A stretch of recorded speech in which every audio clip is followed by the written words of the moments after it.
नमस्कार, आप देख रहे हैं द हिंद 24 न्यूज और मैं हूं आपके साथ साक्षी।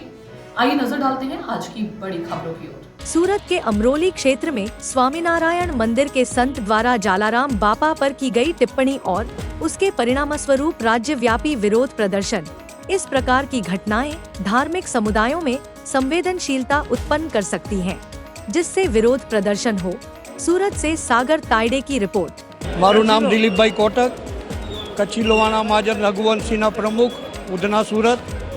तो भाई अमे बधा रघुवंशी आज अहींया भेगा थयेला छीए जे स्वामी ज्ञान प्रकाशे जलाराम बापा विषे व्यासपीठ उपरथी टिप्पणी करी, जे कांई खबर ज नथी एमणे जलाराम बापा विषे के आ क्षेत्र केम चाले छे, केवी रीते चाले छे, के जलाराम बापानुं ज्यां प्रसादी थाय छे त्यां क्यारे एक रूपियो लेवामां बी नथी आवतुं અને કોઈ વીઆઈપી કોચ બી નથી, બધાને લાઈનમાં બેસે એને જમાડવામાં આવે છે। એવામાં આ સ્વામીએ જે બફાટ મારી છે વ્યાસપીઠ ઉપરથી કે આ અમારા સ્વામીના આશીર્વાદથી બધું ચાલે છે, એવું કાંઈ નથી। આ બાપાને ભોજારામની આ આશીર્વાદ છે અને ભગવાન ખુદ આવીને ઝોલીને ધોકો આપી ગયેલા છે ને એમનું સદાવત આશ્રમ વર્ષોથી ચાલે છે, જ્યાં એક રૂપિયો બી લેવામાં નથી આવતો ક્યારે પણ। તો આવા સ્વામીઓને કાંઈ ખબર નથી વ્યાસપીઠ ઉપરથી કેમ બોલવું, એ જે આવે બફાટ માર્યા કરે છે।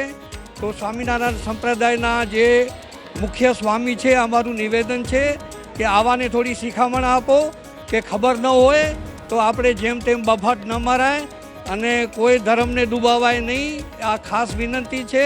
અને અહીંયાના જે આપણા મોદી સાહેબ છે, સી.આર. પાટીલ સાહેબ છે, બધાને ખાસ નિવેદન છે કે આવા સ્વામીઓ ઉપર ખાસ નજર રાખી અને અમને ન્યાય અપાવે એવી માગણી। જય જલારામ। આજે અમે કલેક્ટર ઓફિસ ઉપર આવેદનપત્ર આપવા આવેલા છીએ કે જેથી અમને રઘુવંશીઓને ન્યાય મળે અને આ સ્વામીનું જલ્દીથી જલ્દી વ્યાસપીઠ ઉપર ક્યારે બેસવા બી ન અપાય આવાઓને, એ અમારી માગણી છે। જય રઘુવંશ, જય જલારામ, જય રઘુવંશ। મારું નામ ચંદુભાઈ કક્કર છે। હું આખા વિશ્વ લેવલની અમારા રઘુવંશી સમાજની સંસ્થા ચાલે છે, ઇન્ટરનેશનલ કહેવાય એ મહાપરિષદ સંસ્થાનો સુરત જિલ્લાનો રિજનલ પ્રેસિડેન્ટ છું। સુરત જિલ્લો તાપી શહેર અને સુરત શહેર મારામાં આવે છે। આજે જે જ્ઞાનપ્રસાદ સ્વામીએ જે અમારા વંશજ કહેવાય જલારામ બાપા, જે સંત શિરોમણીનું જેને બિરુદ મળે છે વિશ્વમાં, એની જે ટિપ્પણી કરી છે એને અમે વખોડી છીએ। આ ટિપ્પણી જે કરી છે એ બહુ ખરાબ છે। આગળ બી સ્વામિનારાયણ સંપ્રદાયમાં આવી ઘણી ભૂલો થયેલી છે। તો અમે એટલી વિનંતી કરી સ્વામિનારાયણ સંપ્રદાય જે ગાદીપતિ છે એ લોકોએ આવા લંપટ સાધુને બેસાડવા ન જોઈએ। કોઈ ગાદી ઉપર કે વ્યાસપીઠ શું છે એને ખબર નથી। વ્યાસપીઠ ઉપર જે બેસતા હોય સંત સનાતનના ધર્મમાં એને ખબર હોય કે વ્યાસપીઠ ઉપર શું બોલાય। આ જ્ઞાન નથી, આ જ્ઞાન સાધુ નથી, અજ્ઞાન સાધુ છે। આવા માણસ લંપટ સાધુને બેસાડાયની સંસ્થામાં કોઈ જગ્યાએ અને આખા સ્વામિનારાયણ સંપ્રદાયને બદનામ કરે છે। જલારામ બાપાની વિશ્વમાં એક જ એવી જગ્યા છે જ્યાં એક પણ રૂપિયો લેવા 2000ની સાલથી ને બોર્ડ મારેલું, તમે ગયા છો। આજે હજારોની લાખો માણસોની શ્રદ્ધા ધરાવતું આ મંદિર છે। બાપા ઉપર એટલી શ્રદ્ધા છે, બાપાની માનતા। મારી પાસે એની બુક છે બાપાની ઓરિજિનલ હસ્તાક્ષરવાળા લેટરની, હું જોઈ તો તમને મોકલી આપી। એમાં કોઈ જગ્યા આખા બુક મેં હમણાં 3 દિવસથી અભ્યાસ કર્યો પાછો, મેં પહેલાં બી વાંચેલું।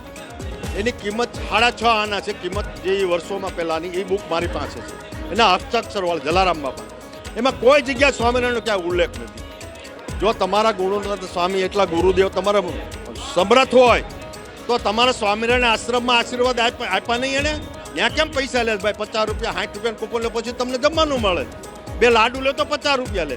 જલારામ બાપાની એક જ જગ્યા એવી છે જ્યાં એક પણ રૂપિયો લીધા વગર જમવામાં આપે, નાત જાતના ભેદભાવ વગર હજારોની લાખો માણસો ત્યાં પ્રસાદ લીધો। તો તમારા ગુરુદેવ એટલા બધા સમર્થ હતા તો તમારા સ્વામિનારાયણ સંપ્રદાયમાં કેમ પૈસા લે છે? આજે તો જલારામ બાપાને એક જ ગુરુ હતા, ભોજલારામ બાપા, અને ભોજલારામ બાપાના આશીર્વાદથી અને ગિરનારના એમ કહેવાય છે ગોરખનાથ સંત એની પરીક્ષા લેવાય, એના આશીર્વાદથી આ ચાલે છે। બાકી કોઈ સ્વામિનારાયણ સંપ્રદાય ખોટે હોય છે, કોઈ જગ્યાએ ક્યાંય ઉલ્લેખ નથી। અને આવી જ્ઞાન સ્વામીને આવી વાત ન કરવી જોઈએ કોઈ। અમે વખોડી છીએ, વહેલી તકે એ માફી માગે વીરપુર જઈને, એટલી તમારી માગણી છે। અને જો આમાં એ ખરેખર માગણી નહીં માગે તો આનું પરિણામ બહુ ખરાબ આવશે। રઘુવંશી સમાજ નબળો નથી, રઘુવંશી સમાજ છે રામના રઘુવંશી કહેવાય છે અમે। લવના એટલે લુહાણા એટલે લવના, અમારું લાહોલગઢમાં રાજ હતું, અમે રજવાડાના છે. એટલે મહેરબાની કરી અમે એટલી જ વિનંતી કરી છે કે તમે વીરપુર જઈને માફી માગો તો આ ચેપ્ટર પૂરું થાય, નકર આમાં બહુ આગળ પગલાં લેવામાં આવશે. એની નોંધ લેવા વિનંતી. દરેક સ્વામિનારાયણ સંપ્રદાયને વિનંતી કે આ સાધુને ઘેરે બેસાડી દે અને આવા વ્યાસપીઠ ઉપર ક્યારેય ન બેસવા આપે એવી અમારી નમ્ર વિનંતી છે.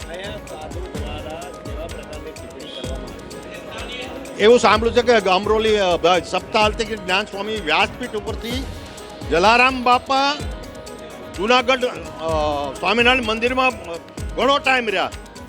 જલારામ બાપાનો કોઈ બુકમાં ક્યાંય ઉલ્લેખ નથી કે સ્વામિનારાયણ મંદિરમાં જુનાગઢ રહ્યા એવો. અને બહુ એમાં સ્વામીની ગુણનાથ સ્વામીની સેવા કરી એવું લખે.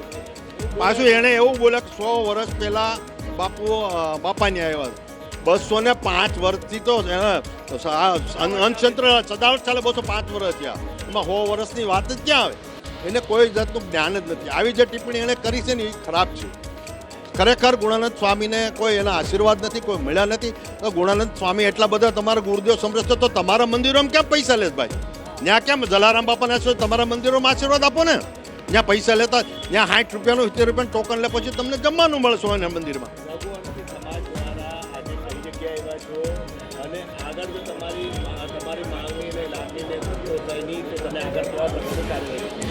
આજે અમે રઘુવંશી સમાજના અત્યારે ગામે ગામ શહેરમાંથી દરેક જગ્યાએ વિરોધ થયો છે. આને જે જલા બાપાની જે ટિપ્પણી કરી છે બહુ ખરાબ છે. આજે અમે બધા એક અમારી સુરતમાં 22 સંસ્થા ચાલે રઘુવંશી સમાજની. અમે આજે કલેક્ટર સાહેબને રજૂઆત કરવા કે આવા લંપટ સાધુ હોય એની સામે પગલાં લેવા જોઈએ. સરકારે પણ એમાં નોંધ લેવી જોઈએ. એને અમે આવેદનપત્ર આપવા માટે આવ્યા છીએ કે ભાઈ તમે આવા સંતો છે. હવે અમુક જગ્યાએ તો ગવર્મેન્ટની સરકારી જગ્યામાં અડ્ડા જમાઈને બેઠા છે. આજે વીરપુરમાં કોઈ એવી જગ્યા સરકારની જગ્યા દબાવેલી? આ લોકો આવી જગ્યાઓ હોત દબાવી તો એની સામે પગલાં નથી લેવાતા ને આવાને સપોર્ટ નહીં આપવો જોઈએ. આ આખા સનાતન ધર્મ આખા હિન્દુ ધર્મની બેઇજ્જતી કરે છે. અમારી એટલી જ માગણી છે કે એને ઘેરે બેસાડી દેવા જોઈએ, એટલી જ અમારી રજૂઆત છે. देखते रहिए द हिंद 24 न्यूज.